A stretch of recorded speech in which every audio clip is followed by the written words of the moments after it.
Bienvenue dans Tu manques pas d'art, le podcast pour les créatifs à écouter pendant que vous peignez pour faire le plein de nouvelles inspirations.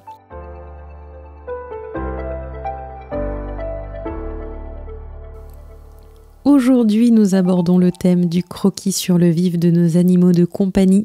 Si vous cherchez à améliorer vos dessins à main levée, vous avez certainement déjà entendu le conseil de dessiner d'après nature. En général, la première étape consiste à dessiner des objets de tous les jours et en fait on pourrait très bien s'arrêter là parce que les possibilités sont déjà infinies. Un seul objet peut se prêter à tellement d'angles différents, de lumières différentes, de contextes différents, de techniques artistiques différentes, de styles différents. Alors avant d'exploiter tous les objets variés de votre intérieur à fond, vous avez quelques siècles de pratique devant vous. Cependant, après quelques temps à croquer l'inerte, c'est vrai que beaucoup d'entre nous ressentent le besoin d'ajouter de nouveaux challenges, et notamment ceux qui apparaissent avec le choix de modèles vivants. Représenter un sujet qui peut bouger et savoir le rendre vivant sur le papier. Les animaux qui nous entourent sont d'excellents sujets d'étude, ils sont presque à notre disposition, on les connaît très bien. Et parfois, ils peuvent passer beaucoup de temps sans bouger, surtout si on décide de les dessiner pendant qu'ils font leur sieste.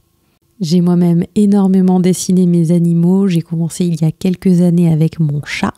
J'avais été inspirée par l'histoire d'une artiste dont je n'ai malheureusement pas réussi à retrouver le nom malgré mes recherches, mais en tout cas, cette personne avait une chienne qui était malheureusement en fin de vie. Et sa façon de gérer cette situation douloureuse avait été d'en faire un croquis par jour jusqu'à ce que la chienne s'en aille.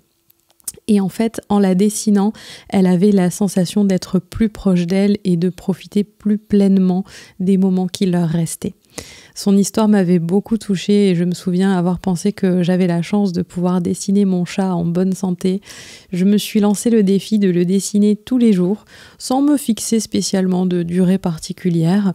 Et je pense que j'ai dû faire ça pendant quelques dizaines de jours, je dirais autour d'un mois. J'ai aussi beaucoup dessiné mes poules. Bien sûr, mon chien Sherlock, lorsqu'il a rejoint la famille en 2018, et j'ai même dessiné les petits poissons combattants qui ont vécu avec nous. Et puis en 2019, j'ai participé au défi de Linktober et j'ai réalisé un croquis par jour pendant tout le mois d'octobre. Pour ceux qui ne connaissent pas, Linktober, c'est un défi qui a lieu tous les ans et en fait ça consiste à respecter une liste de thèmes quotidiens. Et dans mon cas, je respectais le thème de chaque jour mais à chaque fois je l'adaptais en mettant en scène l'un de mes animaux ou l'un des animaux de mes parents. Et outre la satisfaction de créer de beaux moments de détente en appréciant la présence de ces animaux, ce genre de pratique est extrêmement bénéfique pour nos compétences en matière de dessin. Nous exerçons la précision de notre regard, notre rapidité, notre traitement des volumes et du pelage, notre compréhension de l'anatomie de l'animal en question et même notre mémoire. Dans mon cas, je souhaitais vivement être capable de saisir une attitude rapidement afin de pouvoir agrémenter mes carnets de voyage. Donc je vous mets à l'écran une double page de mon carnet de voyage à Corfou que j'avais dédié aux animaux que l'on avait rencontrés. Donc c'est pas une double page que j'ai faite en une seule fois. En fait, à chaque fois qu'on voyait un animal, je l'ouvrais et je rajoutais l'animal sur cette page-là. Et ces dessins n'ont rien de naturaliste, hein. Ils ne sont pas du tout faits dans un style très détaillé. Au contraire, ils ont été faits en quelques secondes, mais ils me suffisent pour me remémorer instantanément ces moments qui étaient si agréables. Et en plus, je trouve qu'ils sont assez cool à regarder. J'aime bien ce style, justement. Alors, pour en revenir au défi du croquis quotidien, si vous rêvez de tenir un carnet de croquis mais que vous n'avez jamais d'idée pour le remplir, eh bien, vous voilà avec une occasion de dessiner chaque jour, sans avoir besoin de chercher de nouveaux sujets. Libre à vous de représenter votre animal avec toujours la même technique si vous voulez vraiment vous focaliser sur la précision des proportions ou bien de varier les styles et les médiums si vous souhaitez apporter un côté plus récréatif à cette pratique. Pour ma part, j'aime beaucoup expérimenter dans mes carnets et je m'en donne à cœur joie avec mes croquis animaliers. J'utilise de l'encre, de la gouache, de l'aquarelle, des feutres, des stylos. Je peins de façon détaillée ou simplifiée. Je cherche parfois un rendu réaliste, parfois un rendu illustratif ou cartoon ou ultra expressif avec des gribouillis énergiques. Bref, je teste un peu tout ce qui me passe par la tête et c'est vraiment ça qui me plaît. Au départ, je cherchais à croquer mon chat lorsqu'il était endormi parce que j'avais la sensation d'avoir plus de temps, mais de quand même devoir me dépêcher parce qu'il pouvait changer de posture à tout moment. Et c'est vrai que ça arrivait parfois et ça m'obligeait à m'adapter, parfois à improviser. D'ailleurs, Emma nous parle de ce problème dans son audio que je vous propose d'écouter tout de suite. Bonjour à tous, je vais vous parler de mes modestes croquis sur le vif car c'est un exercice que je ne pratique pas tellement. En premier lieu, je trouve que c'est un exercice particulièrement difficile et qui amène assez vite de la frustration du fait que le sujet est en mouvement constant ou pratiquement constant. Donc dès que l'on aura posé un trait, on est pratiquement sûr que le modèle aura bougé. Mais quand on arrive à outrepasser cette frustration, je trouve que c'est un exercice hyper enrichissant pour améliorer notre trait de dessin, notre rapidité à concevoir un croquis et notre mémoire. Quel que soit l'animal que j'esquisse, je commence systématiquement par la tête car elle nous donnera l'information sur le placement du reste du corps au cas où l'animal bouge. Je prends comme exemple le cheval en bas à droite de la feuille qui est en train de brouter. J'ai donc dessiné la tête, puis l'encolure, et il s'est mis à bouger et carrément à partir. Comme je ne voulais pas le laisser sans corps, je me suis rappelé de sa position et de la physiologie du placement de son corps. Même si je n'ai pas croqué toutes les jambes, on a quand même une bonne idée de sa position. Par contre, étant donné que j'avais plus le modèle devant moi, il y a quand même un léger problème de proportion entre la tête, l'encolure et du coup le corps et le placement du genou au niveau de la jambe antérieure. L'autre cheval à gauche où j'ai décidé de ne dessiner que la tête bougeait beaucoup moins. Donc c'était un peu plus simple et un peu plus rapide du coup à réaliser. Comme les chevaux sont des animaux assez grands, je trouve qu'il est plus facile de les esquisser quand on est debout, car on est à leur hauteur et en plus, si jamais ils bougent la tête, on peut tourner autour d'eux. La seconde page de croquis était dédiée à mon chien, alors je trouve que c'est un sujet encore plus difficile que les chevaux, car les chiens ou même les chats réagissent beaucoup plus vite à leur environnement et dès qu'il y a un petit bruit, ils tournent tout de suite la tête, donc on perd vite le dessin qu'on était en train de créer. J'ai esquissé plusieurs fois la tête de mon chien, il était assis et donc il était plus facile pour moi d'être aussi assise pour être à sa hauteur. Pour gagner en rapidité, j'ai préféré utiliser des traits beaucoup plus secs et beaucoup plus géométriques. On voit que les museaux sont un peu plus rectangulaires et anguleux. Enfin, le dernier croquis où il est couché en dehors de son coussin est un peu plus détaillé car par chance, il dormait.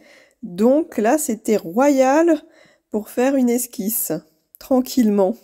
Malgré tout, ça reste une esquisse car c'est très sommaire. Je l'ai dessiné en vue de plongée, j'étais au niveau de son dos. J'ai également commencé par la tête, puis le cou, les pattes avant et ensuite le dos et l'arrière-train. J'ai fini par lui rajouter son coussin. Comme j'avais un petit peu plus de temps, les traits sont moins anguleux. En général, pour esquisser les animaux, je prends en point de repère les parties saillantes du corps, mais aussi les muscles, qui donnent de bonnes informations sur les proportions. Dans cette série, je n'ai pas esquissé d'animaux en mouvement. Je ne suis pas encore assez à l'aise pour le faire. Je vais quand même te poser une question, Cindy. Comment arrives-tu à finir un animal alors qu'il a changé de position? Quelles sont tes astuces? En tout cas, je vous souhaite à tous de beaux croquis sur le vif et une bonne journée. Merci encore une fois Emma pour ta participation. Je rappelle que vous pouvez retrouver ses créations sur son compte Instagram Link Art Stories. Je te félicite pour tes croquis et je te remercie beaucoup de les avoir partagés avec nous. Malgré l'appréhension que l'on devine au début de ton message, tu t'es lancé et tu as réussi à compléter tes esquisses en dépit des mouvements de tes animaux. Cette question que tu me poses est celle qui est revenue le plus souvent sur Instagram lorsque j'ai publié les stories du podcast. Et pour cause, je pense qu'elle constitue le blocage principal pour se lancer dans le croquis sur le vif. Le mouvement, c'est vraiment la base de cette pratique, donc on peut difficilement y échapper. Comme je le disais juste avant ton audio, même quand ils dorment, nos animaux peuvent quand même bouger, mais après il existe des petites astuces et des techniques qui te permettent de pallier à cela. Tu choisis de commencer par la tête et de dessiner ensuite le reste du corps, peut-être zone par zone de ce que j'ai pu comprendre. Et cette technique, elle est utilisée par certains artistes qui vont croquer les animaux sur le vif, mais en général, ils sont vraiment expérimentés, ils ont de bonnes connaissances anatomiques, donc d'une part, ils sont super rapides, et d'autre part, ils peuvent aussi compter sur leur mémoire pour combler les vides.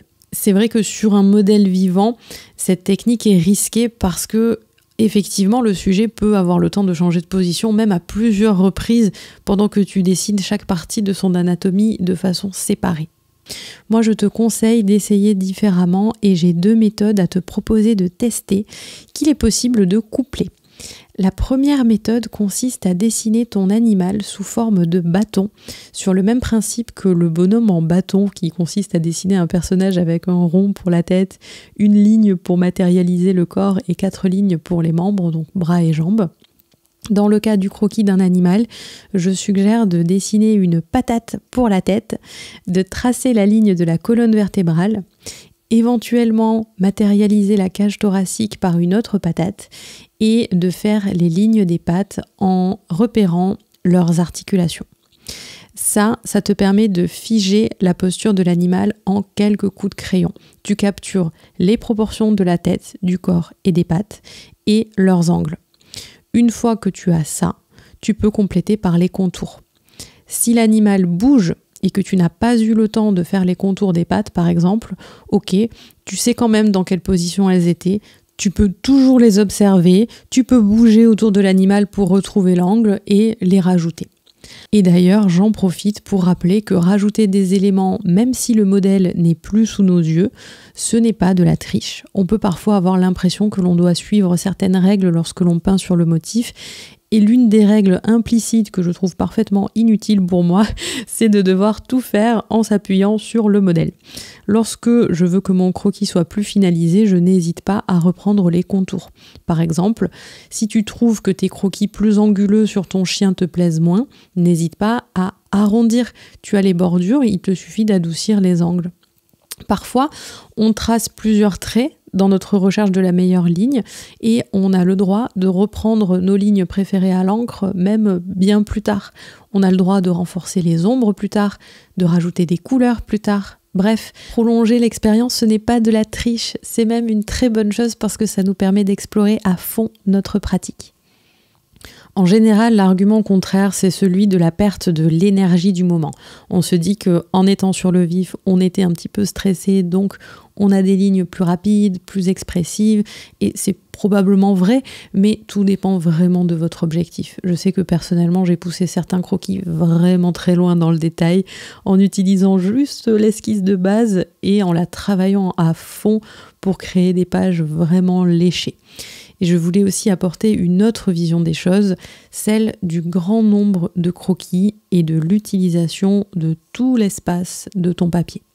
D'abord, tu n'es pas obligé de terminer ton croquis.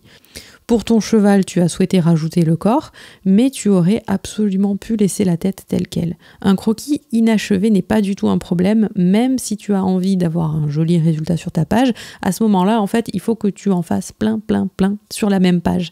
À partir d'un certain nombre de dessins, on va regarder beaucoup plus la composition globale de la page que les défauts de chaque petit dessin individuellement. Tu peux même les faire se dépasser les uns sur les autres, souvent ça rentre très bien.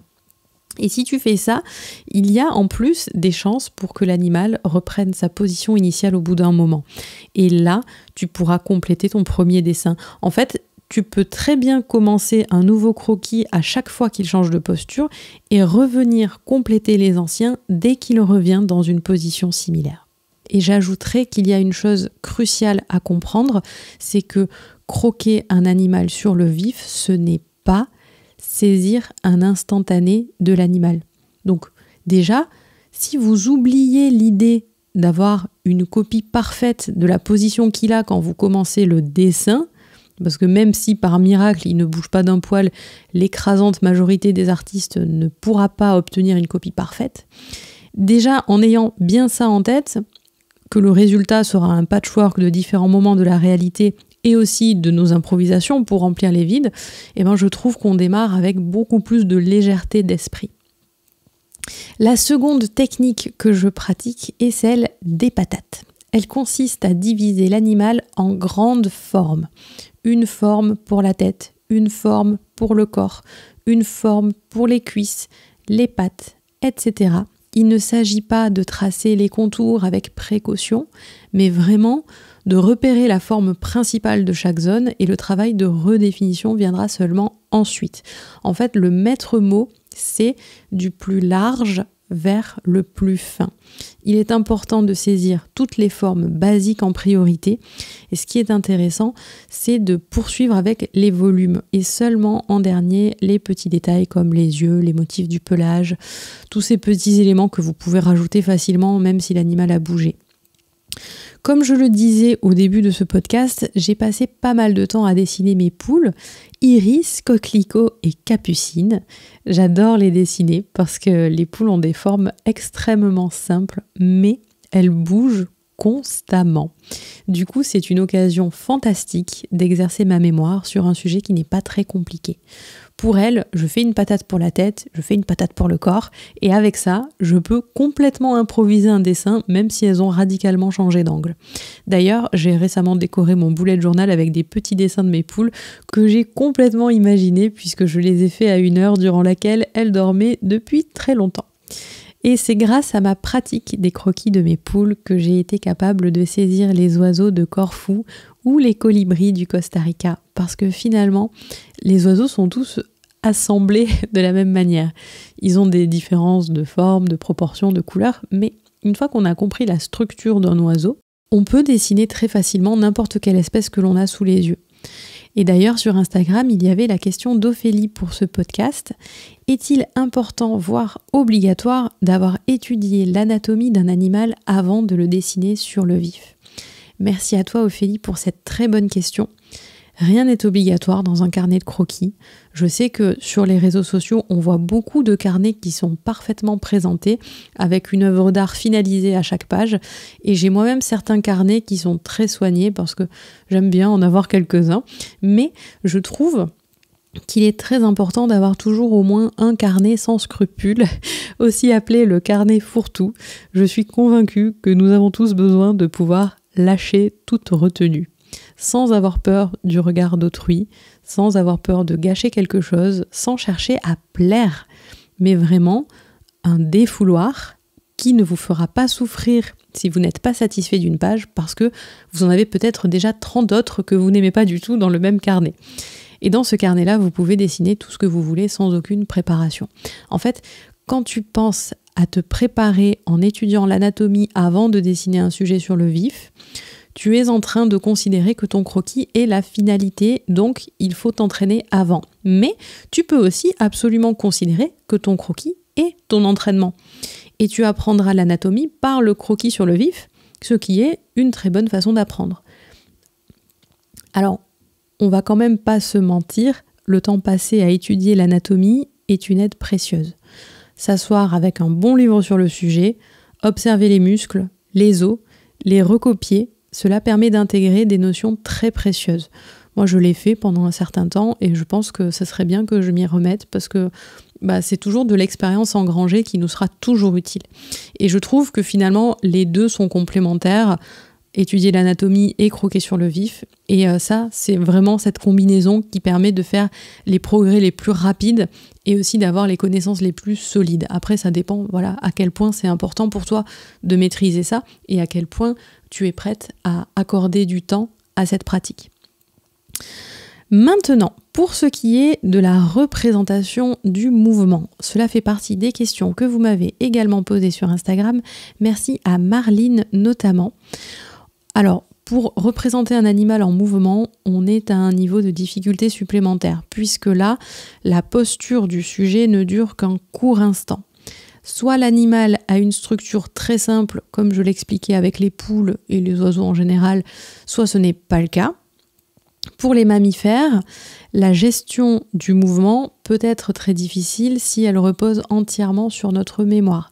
Ça demande pas mal de pratique et aussi de connaissances anatomiques justement pour pouvoir recréer un instant figé dans notre tête.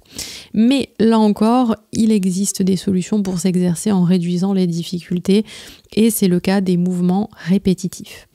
Un jour, j'ai dessiné un cheval qui était longé, c'est-à-dire que sa cavalière était au sol et elle le faisait trotter ou galoper autour d'elle. J'ai choisi un angle de vue et une posture et en fait j'attendais que le cheval arrive au même endroit de son cercle de longe pour vite rajouter les éléments manquants. Et je savais qu'à chaque fois qu'il passait à cet endroit, mon angle de vue serait le même, donc je cherchais à repérer la position des jambes qui m'intéressait pour la saisir avec rapidité. Du coup, chaque nouveau tour de longe était l'occasion pour moi de rajouter quelques détails et c'est de cette façon que j'ai construit mon croquis. Une version beaucoup plus douce de ce défi consiste à choisir un animal qui broute. Et je pense à Emma notamment qui a le bonheur d'avoir des chevaux à sa disposition.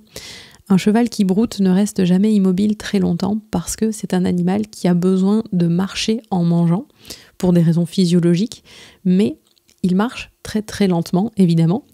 Donc, c'est un exercice qui est très agréable parce que si tu repères la position des membres avec des lignes et l'indication des articulations, tu verras que tu peux recréer assez facilement, entre guillemets, les jambes, même si elles ont bougé, simplement en les regardant dans leur nouvelle position et en adaptant cette information-là à celle que tu as repérée au préalable sur ton papier. Pour ce qui est des volumes et des proportions du corps et de la tête, ça va très peu bouger, donc tu ne devrais pas avoir de problème. Il ne faut pas hésiter même à te déplacer en même temps que ton cheval pour rester au même angle de vue que lui. Une autre solution pour représenter le mouvement est d'opter pour un style de croquis ultra rapide. Il s'agit de saisir vraiment en quelques lignes le minimum d'informations requises pour comprendre quel est le sujet et ce qu'il fait. Dans ce type de croquis expressif, les erreurs de proportion passent beaucoup mieux parce que on sent que la priorité de l'artiste est le mouvement et parce qu'il y a cette énergie dans son trait qui doit être fait vraiment avec rapidité. Donc ça passe parce que ça fait un style et que du coup ça rajoute même un peu la notion de mouvement sur le papier. Ce genre de croquis, on évite même de trop le travailler, de trop le finaliser. On cherche vraiment, comme je vous le disais, à avoir le moins de lignes possible. Donc si tu fais un cheval au galop par exemple, tu ne vas pas chercher à bien fermer la zone des sabots, fermer la zone des antérieurs. Tu vois, tu peux avoir juste la ligne supérieure du sabot par exemple et ça suffit à comprendre que c'est son sabot. Et ça, je trouve que c'est vraiment super intéressant et c'est quelque chose que moi j'ai très envie de pratiquer plus régulièrement. Quoi qu'il en soit, souvenez-vous que aucun croquis n'est parfait. Demandez-vous pourquoi vous aimeriez savoir maîtriser cette pratique. N'hésitez pas d'ailleurs à partager votre réflexion dans les commentaires. Pour moi, l'objectif principal a toujours été de créer des souvenirs. Que ce soit des souvenirs de mes animaux, de mes voyages, de mes promenades. J'adore me replonger dans ces moments en regardant mes anciens croquis. D'ailleurs, je vous avoue que je n'ai pas pratiqué depuis trop longtemps et qu'en revoyant mes anciens carnets pour vous préparer cet épisode, ça m'a donné vraiment très envie de reprendre cette bonne habitude. Donc, affaire à suivre sur Instagram. Et mon second objectif restera toujours l'amusement et l'envie d'expérimenter différentes façons de procéder sans trop se prendre au sérieux. Alors, est-ce que mes dessins ont besoin d'être sublimes pour remplir ces fonctions ? Eh ben, pas pour moi. Bien sûr, j'ai envie qu'ils soient bien proportionnés, qu'on ressente les volumes ou l'énergie, et ça me pousse à m'appliquer et à faire des efforts. Donc, ça m'aide à progresser. Mais l'important, c'est que ce doit être une source de motivation et non de frustration. Si votre croquis raté vous donne envie de mettre le nez dans l'anatomie du sujet que vous avez trouvé trop difficile à dessiner, c'est super parce que vous utilisez cet échec pour progresser. Par contre, il ne faut pas se laisser décourager. Il n'y a qu'une seule façon d'échouer, c'est d'abandonner avant d'avoir réussi. On termine ce podcast avec le petit mot d'Anne-Catherine. Bonjour Cindy, bonjour à tous. Ah, nos animaux de compagnie, ils nous apportent vraiment beaucoup. Alors, par contre, je me suis encore pas penchée sur le travail de faire des croquis sur ces derniers. Mais je me permets de faire un petit mot parce que j'ai réalisé mon chat abricotine au pastel sec.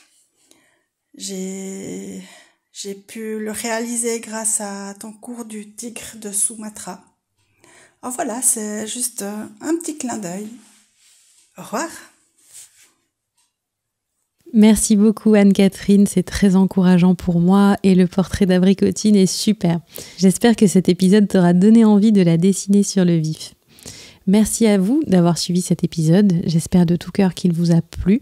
N'hésitez pas à me donner votre avis dans les commentaires, je suis toujours ravie d'avoir des retours sur ce que je vous propose. Vous pouvez aussi me proposer des idées de thèmes pour nos prochains épisodes. L'épisode numéro 6 portera sur le blocage créatif, ces périodes de nos vies durant lesquelles nous n'arrivons pas à dessiner ni à peindre, même en étant parfois vraiment très passionnés. Est-ce que vous avez déjà expérimenté cela ? N'hésitez pas à m'envoyer votre témoignage vocal pour participer à cet épisode, je le diffuserai et je vous répondrai. Vous pouvez d'ailleurs me poser une question sur ce thème si vous le souhaitez.